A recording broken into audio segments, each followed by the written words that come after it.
எங்களை காப்பாத்துங்க. என்னாச்சு உங்களுக்கு?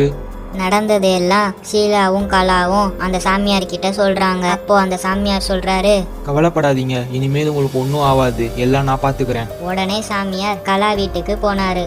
வீட்டுக்கு போனதும் அந்த சாமியார் ஒரு மந்திரம் போடுறாரு. அந்த மந்திரத்துக்கு பேய் கட்டுப்பட்டு பேயே வர வைக்கிறாரு.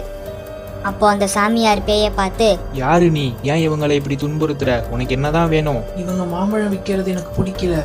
மாம்பழம் விற்க கூடாது. மாம்பழம் விற்கவும் நான் விட மாட்டேன். ஏன் விற்க கூடாதுன்னு சொல்ற? அவங்க மாம்பழம் வித்தா உனக்கு என்ன? எல்லாம் இவளாலதான். இவ மாம்பழமே விற்க கூடாது. என்ன சொல்ற? இப்ப நீ என்ன நடந்ததுன்னு சொல்ல போறியா இல்லையா? ஒரு வருஷத்துக்கு முன்னாடி நானும் இதே ஊர்ல மாம்பழம் வித்துட்டு வந்தேன். அப்போ எல்லாரும் வந்து என்கிட்ட தான் மாம்பழம் வாங்கிட்டு போவாங்க. எனக்கு ஒரு 1/4 கிலோக்கு மாம்பழம் தாங்க, எனக்கு ஒரு 1/2 கிலோக்கு தாங்க. எனக்கு 1 கிலோக்கு தாங்க. உங்க மாம்பழம் எல்லாம் சூப்பரா இருக்கு. தரேன் சார்.